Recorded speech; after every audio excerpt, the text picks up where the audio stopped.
பையனை பாருங்க, இவன் இந்த வண்டியை எரிக்க போறான். எதுக்குன்னு பார்த்தீங்கன்னா அவன் ஃபேமஸ் ஆகணுமா. மேக் இட் வைரல் அப்படின்னு சொல்றாரு. கேரளா மாநிலத்தை சேர்ந்தவர். இவரோட அப்பா வந்து துபாயில் ஒரு கூலி தொழிலாளி தான்.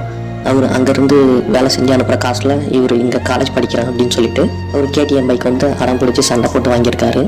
வாங்கிட்டு இப்போ இவர் வைரல் ஆகணுமோ அதனால் இந்த வண்டியை எரிக்கிறாரு. இந்த வண்டி வந்து எத்தனை பேரோட கனவு அப்படின்றது ஒரு மிடில் கிளாஸ் ஃபேமிலியில் பிறந்தவங்களுக்கு தான் தெரியும்.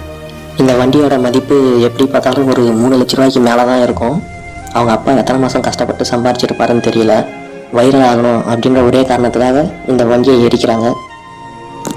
இந்த மாதிரி பாசமான அப்பா யார் யாருக்கெல்லாம் இருக்காங்களோ அந்த பசங்களாம் அப்படி தான் இருக்காங்க. உங்கள் அப்பா அவங்கக்கிட்ட பாசமாக இருக்காரு அப்படின்னா இந்த சேனலை சப்ஸ்கிரைப் பண்ணுங்கள். உங்களுக்கு கேடிஎம் பைக் பிடிக்குன்னா இந்த வீடியோவை லைக் பண்ணுங்கள்.